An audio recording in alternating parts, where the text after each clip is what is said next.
공용부는 전체 필름으로 시공했고요. 천장만 천장만 도배 베이스로 갈 거예요. 도배는 LX 제품 지하 패브릭이라는 모델이 들어오고요. 공용부의 일부 디아망 벽지가 들어와 있어요. 아, 디아망이 들어와요? 네, 디아망 벽지가 일부 한놀이 현관하고 좀 들어갈 것 같고요.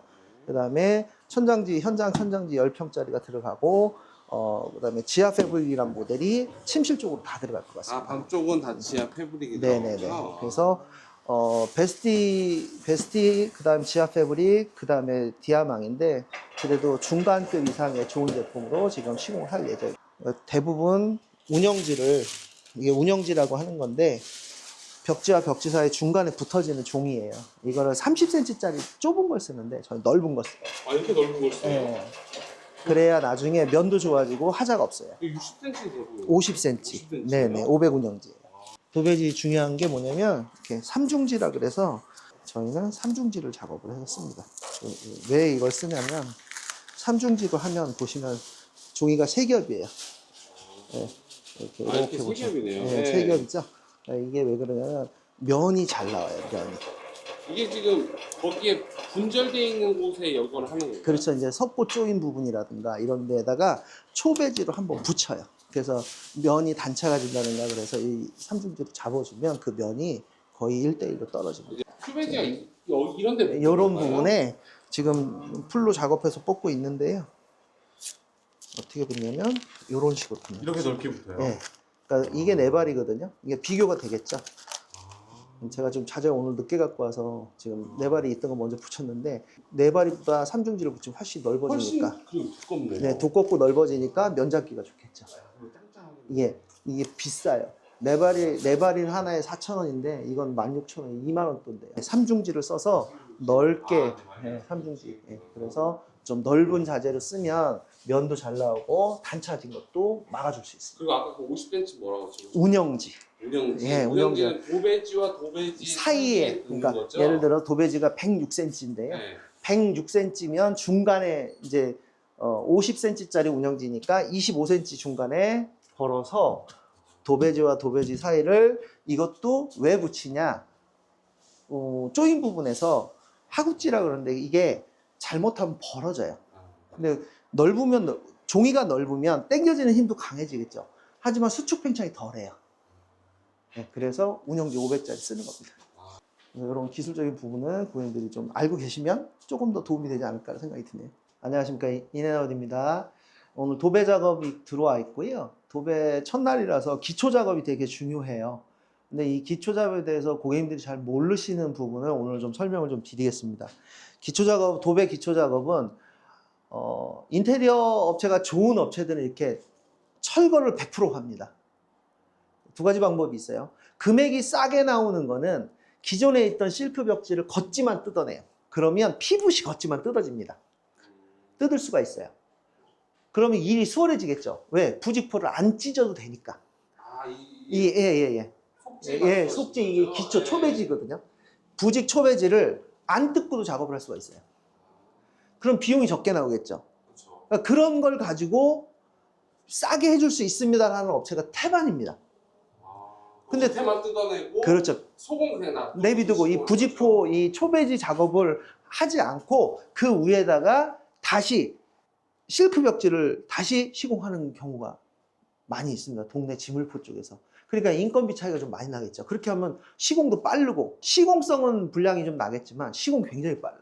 대부분 인테리어 업체들이 전체 리모델링 할 때는 이렇게 완전히 다 철거하고 시공하는 거 권장드리고요. 이렇게 완전히 생 콘크리트 벽을 해놓고 중간중간 볼록볼록 튀어나온 거 망치로 커팅하고 그라인더로 일부분 갈아내고 그리고 작업합니다. 그래서 지금 보시면 핸디로 평탄 작업을 하기 위해서 1차 지금 시공을 해놨고요. 천장을 쳤기 때문에 부직포를 새로 걸어놓은 상태예요. 그 다음에 벽 같은 경우도 핸디 들어가고 저희가 삼중지를 쓰는데 삼중지라는 제품이 종이가 네 발이는 두 번이 붙었는데 이건 넓어서 세 개가 붙어버려요. 그러면 면이 잘 나옵니다. 그래서 그런 부분도 항상 생각하셔야 된다는 거. 이런 걸 안 쓰시면 부자재를 좋은 걸 안 쓰시면 퀄리티가 떨어질 수밖에 없습니다. 또 한 가지 하자가 안 나는 방법.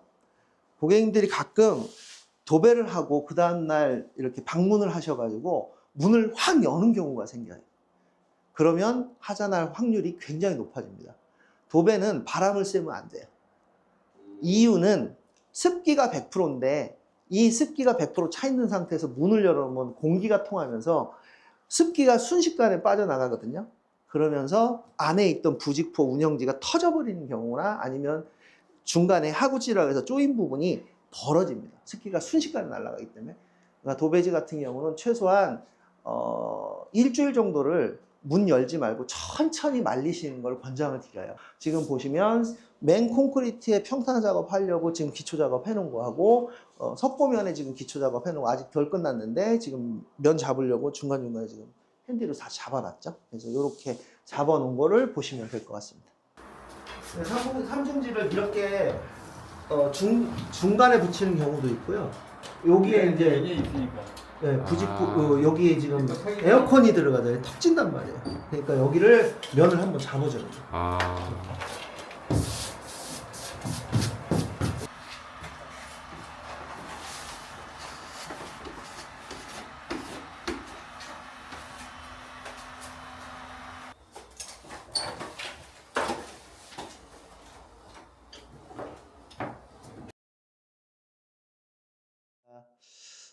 마지막 주차 이제 도배 공정이 마감이 됐고요.